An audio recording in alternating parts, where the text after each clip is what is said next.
بے فکر رہو، جو تمہارا رب ہے وہ تمہیں ملے گا، پھر چاہے وہ 2 پہاڑوں کے درمیان دفن ہی کیوں نہ ہو، تمہارا رب اسے لے کر آئے گا۔ جو تمہارا ہے وہ تمہیں ضرور ملے گا، پھر چاہے وہ 2 پہاڑوں کے درمیان دفن ہی کیوں نہ ہو۔ بے شک اللہ کی پکڑ سخت ہے، اللہ سے ڈرتے رہنا اور کبھی بھی کسی کی غربت، بے بسی اور بیماری کا مذاق مت اڑانا۔ اللہ کی پکڑ بڑی سخت ہے، یہ وقت تم پر بھی آ سکتا ہے۔ یاد رکھنا، بادشاہ کو، فقیر اور تندرست کو بیمار ہونے میں دیر نہیں لگتی۔ جانے قرآن کے ناظرین، السلام علیکم۔ یہاں پر آپ دیکھ سکتے ہیں جو ہے وہ اللہ کی سخت پکڑ کے حوالے سے بات کی گئی ہے۔ نبی کریم صلی اللہ علیہ وآلہ وسلم فرماتے ہیں، میرے ذکر کے لیے وقت نکالو۔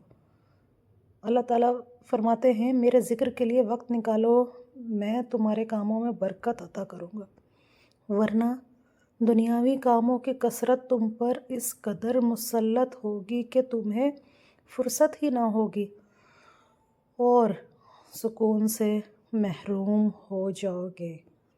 نبی کریم صلی اللہ علیہ وآلہ وسلم کا فرمان عالی شان ہے، جب اللہ کی مرضی کے بغیر اس کائنات کا ایک پتا بھی نہیں ہل سکتا تو پھر تمہارا اللہ سے بار بار رجوع کرنا، اس سے مانگنا بے وجہ نہیں۔ جو تمہارے ہاتھوں میں اتنی جان ڈال دیتا ہے کہ وہ دعا کے لیے اٹھ سکے، وہ پھر ان اٹھے ہاتھوں کی لاج رکھنا بھی جانتا ہے۔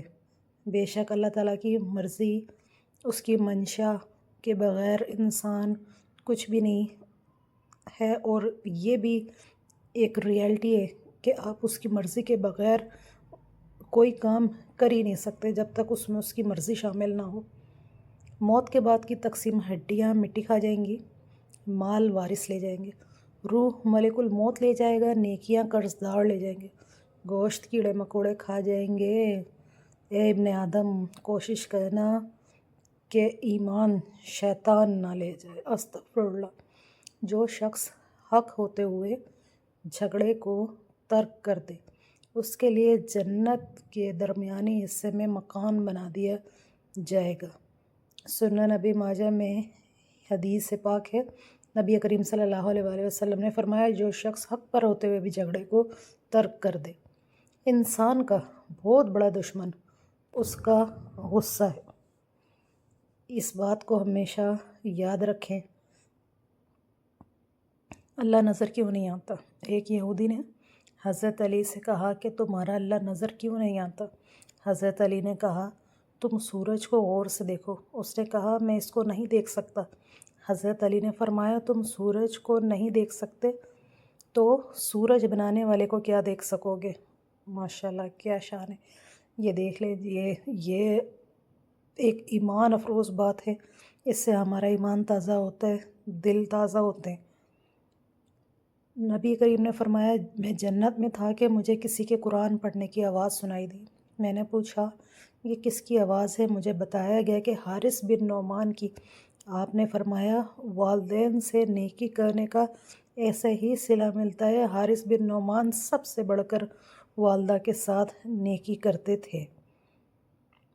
ایک لقمہ پیٹ تک پہنچانے کا قدرت نے کتنا انتظام کیا ہے۔ گرم ہے تو ہاتھ بتا دیتے ہیں، سخت ہے تو دانت بتا دیتے ہیں، کڑوا یا ترش ہے تو زبان بتا دیتی ہے، اور اگر باسی ہے تو ناک بتا دیتی ہے۔ بس حرام ہے یا حلال ہے، یہ فیصلہ ہمیں کرنا ہوتا ہے۔ تو یہ رب کریم کی شان ہے کہ اس نے ہر چیز کے لیے ہم پر غور کر دی۔